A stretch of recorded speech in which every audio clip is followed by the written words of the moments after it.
আচ্ছা, প্রথম কথা হচ্ছে ১৪ই আগস্টে যে ওখানে যে ঘটনাগুলো হয়েছে আপনি বললেন যে কেন আমরা ওপেন স্পেসটি দেইনি। দেখুন, এই এই মুহূর্তে দাঁড়িয়ে আসলে আমাদের কাছে অসংখ্য তথ্য রয়েছে যে বর্তমানে এখনও সেই চেষ্টাটি চলছে বিভিন্ন দেশের, শুধু না দেশের বাইরে থেকেও বিভিন্ন এজেন্সির মাধ্যমে, বিভিন্ন রাষ্ট্রের একদম রাষ্ট্রীয় মদদে অসংখ্য অর্থ খরচ করার মাধ্যমে দেশে একটি প্রতি বিপ্লব ঘটনার যেই প্রতি বিপ্লবটি একদম আমাদের স্পষ্ট তথ্য রয়েছে, যেই প্রতি বিপ্লবটি আসলে জনতার বিপক্ষে যাচ্ছে, ছাত্র সমাজের এই যে বিপ্লবটি হয়েছে তার বিপক্ষে যাচ্ছে। এখন আমাদের অবশ্যই সচেতন থাকতে হবে। আমরা ওপেন স্পেস ছেড়ে দিয়ে সেখানে যদি হাজার হাজার মানুষ যারা এই চক্রান্তটি করছে, আসলে এরকম অসংখ্য মানুষ রয়েছে। আমরা দেখেছি 5ই আগস্টে যখন সরকার তখনকার স্বৈরাচার সরকার পদত্যাগ করে গিয়েছে, তাহলে আপনারা আমাকে এটি বলতে হবে যে এরপরে কেন আমার এই দেশে স্নাইপার দিয়ে শ্যুট করে মানুষ মারা হলো, কেন চানখারপুল থেকে শুরু করে শহীদ মিনার কিংবা বাড্ডা কিংবা উত্তরায় অসংখ্য মানুষের মারা গিয়েছিল। তার মানে যখন তিনি পদত্যাগ করে চলে গিয়েছেন তারপরও আসলে এই যে চক্রান্তটি সেটি শেষ হয়নি। তারা চেয়েছিল অস্থিতিশীল অবস্থা তৈরি করতে। আমাদের জায়গাটা হচ্ছে এটি যে 1-2 জন মানুষ ব্যক্তি হিসাবে গিয়েছে, তাকে বাধা দেওয়া হচ্ছে, এটি আমরা সমর্থন করি না।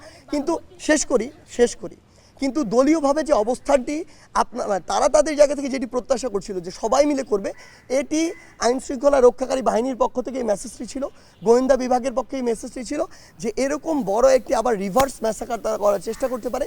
সেই জায়গা থেকে আমাদের ওই বিষয়টি ছিল যে ওইটুকুর জন্য আমরা সতর্ক অবস্থানে থাকবো, ওই রকম অবস্থানটাকে আমরা সমর্থন করি না।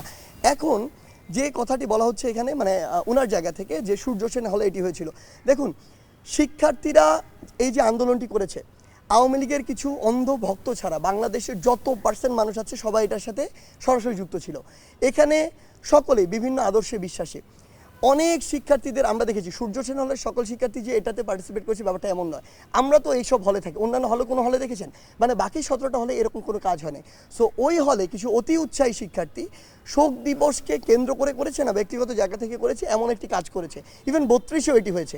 আমরা সরাসরি বিভিন্ন টকশোতে বলেছি, মিডিয়াতে বলেছি, এই বিষয়টিকে আমরা সমর্থন করি না। আমাদের তারা একটি শোক পালন করছে, আমরা তাদের সাথে সমর্থন করি না। আমরা মনে করি না যে এই রাষ্ট্রীয় শক্তি তারা যেভাবে পালন করছে এটি হওয়া উচিত। কিন্তু তারা যদি ব্যক্তিগত জায়গা থেকে যতটুকু পালন করতে চায়, ওইটুকুতে ন্যূনতম রেসপেক্টটা আমাদের শো করা উচিত। আমাদের অবস্থানটি হচ্ছে এটি। অর্থাৎ বিগত সময়গুলোতে আমরা যেটা দেখে এসেছি বাংলাদেশ 16 বছরে, যে কেউ একটি কাজ যখন ক্ষমতায় থাকে শুধু তারটি স্ট্যাবলিশ, বাকি সব কিছু না। আমরা এটা চাই না। সবাই সবার মতো করে লিমিটের মধ্যে থেকে যতটুকু করা উচিত ততটুকু তারা করবে এবং ওই রেসপেক্টটুকু আমাদের তাদের প্রতি শো করতে হবে। আমাদের অবস্থান হচ্ছে এটা।